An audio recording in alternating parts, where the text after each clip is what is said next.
Hello friends, welcome back to my channel commerce with Sonia.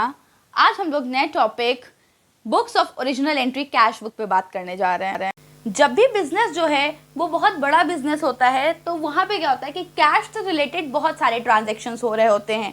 उस समय सारे ट्रांजेक्शन्स को एक ही बुक, कैश का ट्रांजेक्शन, परचेज, सेल, इन सारे ट्रांजेक्शन को एक ही बुक में अगर हम रिकॉर्ड कर देंगे तो हमें उन्हें बाद में पढ़ने में, ढूंढने में बहुत प्रॉब्लम होती है। इस वजह से एक दूसरा सब्स्टिट्यूट ये बनाया गया कि हम उन्हें books of original entry, journal entry से हटा के उसमें रिकॉर्ड करें। उस केस में हमें जर्नल एंट्री में ना रिकॉर्ड करके हम बुक्स ऑफ ओरिजिनल एंट्री में रिकॉर्ड करते हैं। Total 7 books of original entry हैं। आज हम लोग बात कर रहे हैं कैश बुक की। This book is use to record all transactions related to cash receipts and cash payments.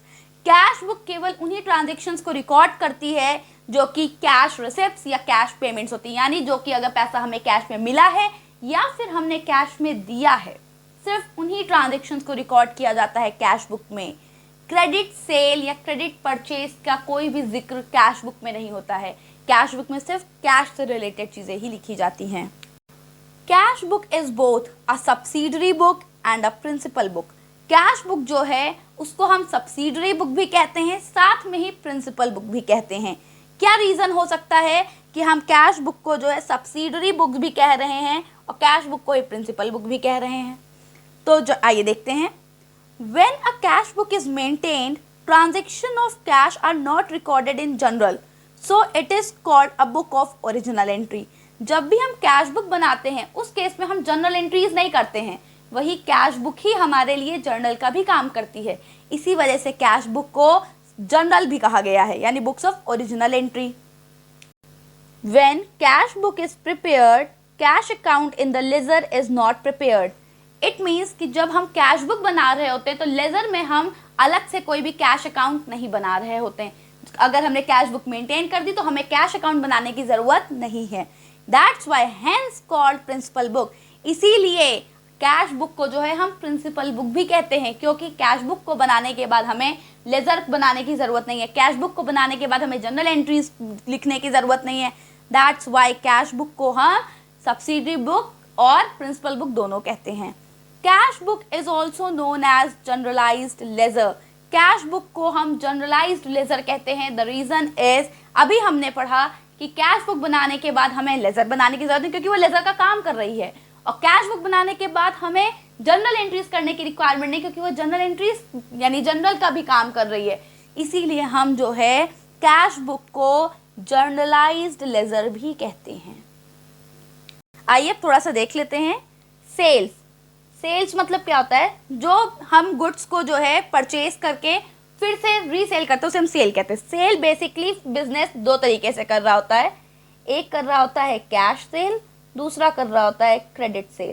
Cash cell का मतलब है कि सामान देने के बाद पैसा जो है वापस तुरंत ही मिल गया। क्रेडिट सेल का मतलब है उधार पे बेचा। हमने सामान तो दे दिया है बट अभी हमें पैसा नहीं रिसीव हुआ है, पैसा हमें नियर फ्यूचर में मिलेगा। सो कैश बुक में हम सिर्फ कैश ट्रांजेक्शन्स को रिकॉर्ड करेंगे। क्रेडिट ट्रांजेक्शन्स जो है वो कैश बुक में रिकॉर्ड नहीं किए जाएंगे। अब कैश बुक में अगर रिकॉर्डिंग कर रहे हैं तो हमें जानना पड़ेगा कि टाइप ऑफ कैश बुक्स कितनी है। कैश बुक वैसे तो बेटा बेसिकली 4 टाइप्स की होती हैं, बट यहाँ पे हम जो है सिर्फ 3 टाइप्स की बात करेंगे, क्योंकि आपके कोर्स में सिर्फ 3 तरह की कैश बुक्स हैं। एक है आपकी सिंगल कॉलम कैश बुक, दूसरी है डबल कॉलम कैश बुक, तीसरी है आपकी petty cash book. It means cash book के 3 टाइप्स हैं, single column, double column and petty cash book. अब एक एक करके हम बात करने जा रहे हैं। सिंगल कॉलम कैश बुक क्या होती है, डबल कॉलम कैश बुक क्या होती है और पिटी कैश बुक क्या है। आइए बात करते हैं सिंगल कॉलम कैश बुक की। सबसे पहले तो हमें ये जानना होगा कि कैश बुक का फॉर्मेट क्या होता है। तो सबसे पहले हम लोग देख लेते हैं सिंगल कॉलम कैश बुक का फॉर्मेट। इसको बनाने के लिए, क्योंकि ये एक टी शेप्ड अकाउंट है, तो बेसिकली हमें एक टी फॉर्म करना है। अब इस साइड जो साइड होती है that is our debit side and this side is our credit side.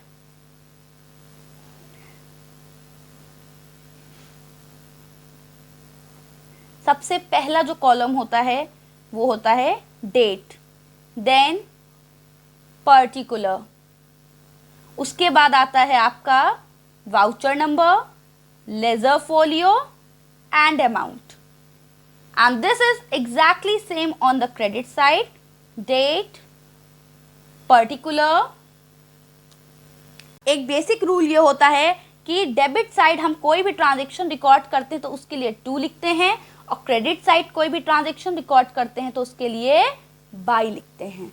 सो अगर ओपनिंग बैलेंस या सपोज एक नया फर्म है, वो स्टार्ट हो रहा है, वो अपनी कैश बुक बना रहा है, तो उसके लिए सबसे पहली एंट्री होगी स्टार्टेड बिजनेस विद कैश 50,000. अब एक चीज और समझ लीजिए कि जो आपकी कैश बुक होती है वो रियल नेचर की होती है. इसका नेचर क्या है? इसका नेचर है रियल अकाउंट. इट मीन्स कि यहाँ पे जो आपके रूल्स फॉलो होने वाले हैं वो रूल्स होंगे debit what comes in and credit what goes out. जितना भी कैश हमारे पास आएगा उसको हम डेबिट साइड लिखेंगे, और जितना भी कैश मेरे पास से जाएगा उसको हम क्रेडिट साइड लिखेंगे. क्यों?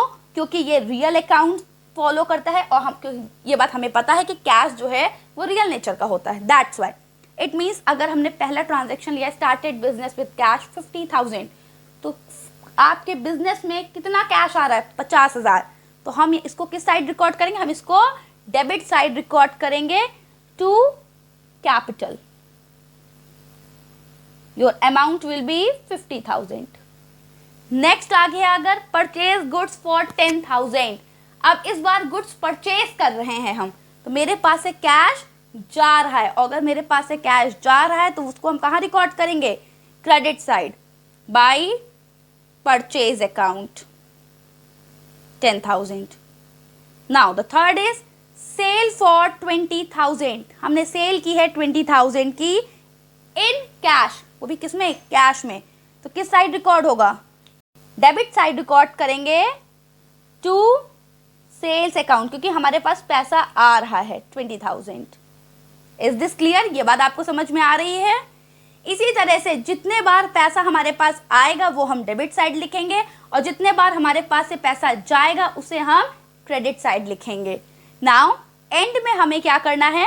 We have to do the balancing.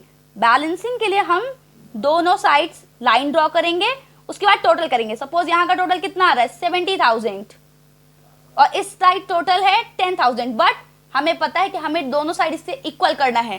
तो यहाँ पे आप लिखेंगे बाय बैलेंस कैरी डाउन. कितना बैलेंस कैरी डाउन है? 60,000. बट यहीं पे कैश बुक ओवर नहीं होती है कि आपने बैलेंस लिख दिया और कैश बुक खत्म. नहीं, नेक्स्ट मंथ, नेक्स्ट ईयर, या आप जिस हिसाब से आपकी कैश बुक बन रही, सपोज मैं इस कैश बुक को सितंबर में बना रही हूँ, तो 1 अक्टूबर को मुझे क्या करना पड़ेगा? मुझे इस बैलेंस को यहाँ पे नीचे लिखना पड़ेगा. तो हम यहाँ लिखते हैं टू बैलेंस ब्रॉड डाउन. जितना भी आपका बैलेंस आया है लास्ट में, उसको आपको नेक्स्ट मंथ या नेक्स्ट ईयर जैसे भी आपकी कैश बुक बन रही है, आपको उसे रिकॉर्ड करना है, और अब जाके ये single column cash book complete होती है. इस वीडियो में हम लोग सिर्फ single column cash book discuss कर रहे हैं. इसी के नेक्स्ट पार्ट में हम डिस्कस करेंगे double column cash book and petty cash book. I hope आपको वीडियो अच्छी लगी होगी. ऐसे ही और वीडियोस के लिए प्लीज मेरे चैनल को सब्सक्राइब करें, बेल आइकन को प्रेस कर दें, जिससे कि जितनी भी लेटेस्ट वीडियोस हैं वो आपको तुरंत नोटिफिकेशन मिल जाए, and share it. Thank you.